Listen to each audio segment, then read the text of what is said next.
Many walleye anglers fish low and slow after a storm rolls through. But as Jon shows us next, there's a better way to put fish in the boat.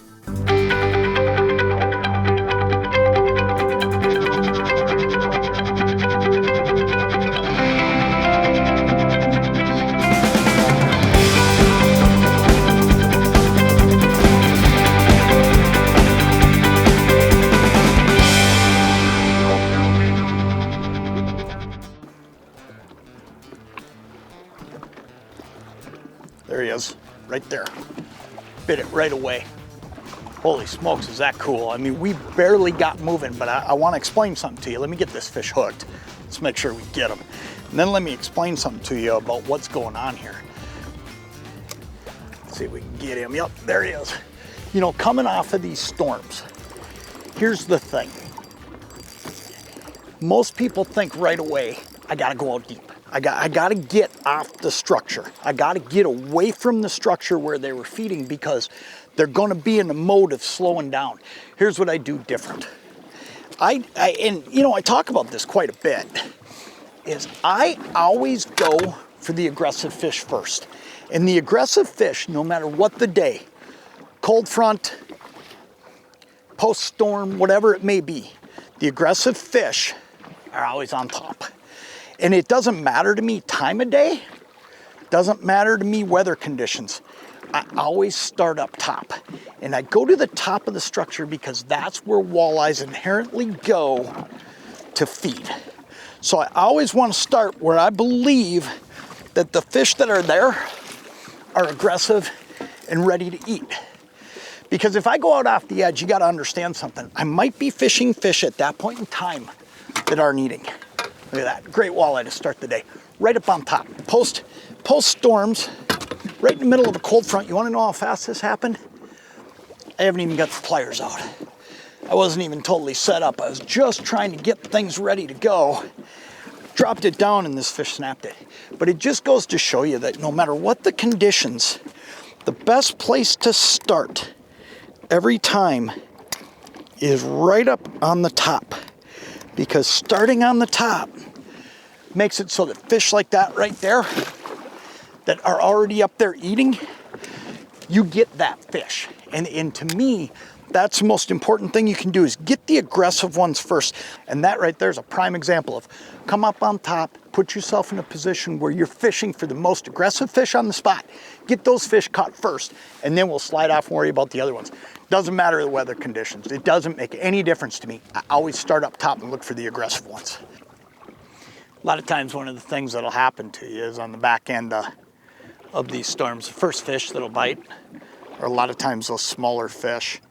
It's almost like they're getting a turn, you know, and they don't pass that opportunity up to get their turn to eat. And sometimes you end up catching a fair amount of those smaller fish right away when the fish start turning back on after that thunder, lightning, whatever it is that bugs them. So when you get on an area where you find some fish that are biting, especially on a top like this, where they're aggressive, I tend to stay put and give it time for those right ones to bite. Ooh, there's another one, and boy, he hit it hard. But I'll give it a little bit of time just because, in my mind, the right ones are here. I just need to get them to bite. I don't know what we're gonna, yeah, that one feels better. Well, I don't know.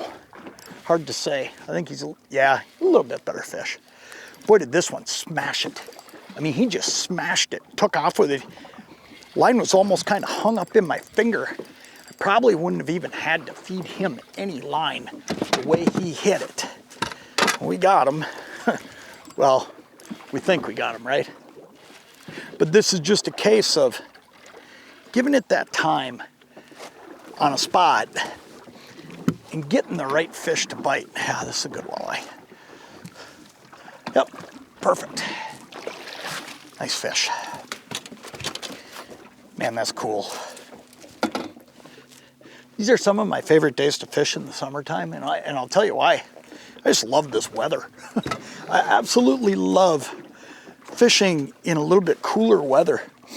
And that's what you get behind these storms. A lot of times you get a little bit slower bite. But if you adjust and put yourself in a position where, number one, you're fishing where the fish are feeding, That walleye right there, man, it's midsummer. He needs to eat, and he knows that. He's all about eating right now. So he's not gonna sit there for too long without eating. He's gonna get wound back up, start eating, and that's what we got going. I mean, we're just picking fish off one after another here, and you know, it's just a case of finding those areas where they're set up and putting the right bait over the top of them. There he is. I knew I was gonna get one of these fish. It was actually gonna baffle me if I didn't get one of these. I just saw a whole pile of fish, and I knew that one of those fish had to bite it. There he is, got him. A good little bunch of fish right here.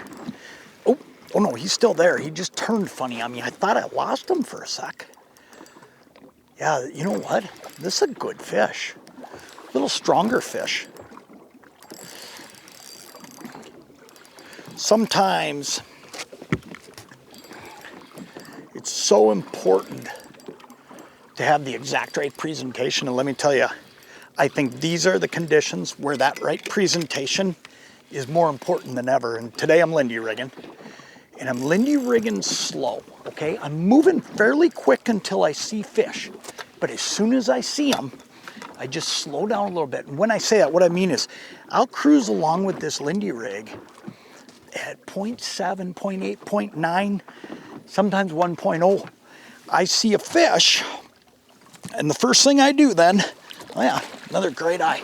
First thing I do is I slow it down. I'll get down into that 0.4, 0.5, park right over the top of them, and give them a chance. Oh yeah, look at that. That fish came unhooked on me right when I netted him. There's the hook. Look at that, what a break. That fish was a whisker away from being gone.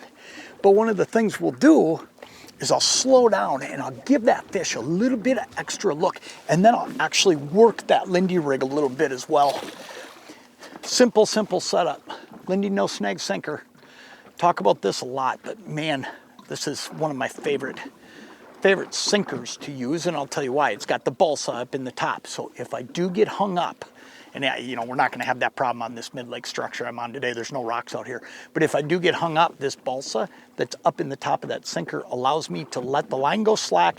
The sinker will stand up. It'll float it up. You can go over the top of it and you can just pop it out. But one thing I want you to notice today, I'm using a lot of weight. Even though it's really calm out here, I'm using a 1/2 ounce weight. And part of the reason for that is this. Because I'm flying along, I want to keep that Lindy rig down in the zone. So I'm zipping along looking for fish, and then I'm slowing down, and I'm getting about half my bites when I'm flying. The other half are coming when I slow down, but if I wasn't using enough weight, let's say I was using a 3/8 ounce, here's what's gonna happen. That Lindy rig's gonna be too high in the water column and it's not gonna get those bites. So that's why I'm using that 1/2 ounce sinker. This is one of those times where I go heavier. Real simple Lindy rig. This is the 50th anniversary edition. It's made out of fluorocarbon line, comes in a 10-foot snell. You can trim it to the length you want. I'm using the number 6 hook today. Downsizing a little bit. I downsize on the back end of these cold fronts, back into these storms. That's when I'm gonna downsize. Make sure that these fish don't feel anything intrusive. Just put it down there as simple as possible. The other thing about it is that lighter hook allows that leech to swim. You'd be amazed at how much lighter that number 6 hook is than, say, a number 2 hook, okay? Ultimately, that leech can do a lot more on a number 6 hook on his own than what he's gonna be able to do on a heavier hook. So that's why I'm pretty much always using a size 4 at the biggest, and a lot of times that's when I'm really zipping along or using a jumbo leech. Today I'm just using large leeches, so I'm going down to that number 6, and it's pretty doggone effective. That leech can stay right up above the bottom.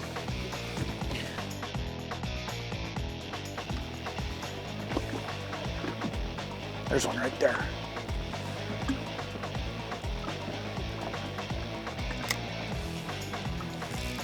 Got him.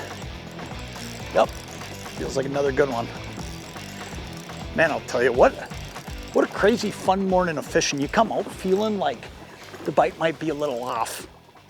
And then you get out here, and as long as you put together the pieces of the puzzle that help you, raise your odds. And what I mean is this, we've raised our odds today of catching these fish by fishing for the aggressive fish.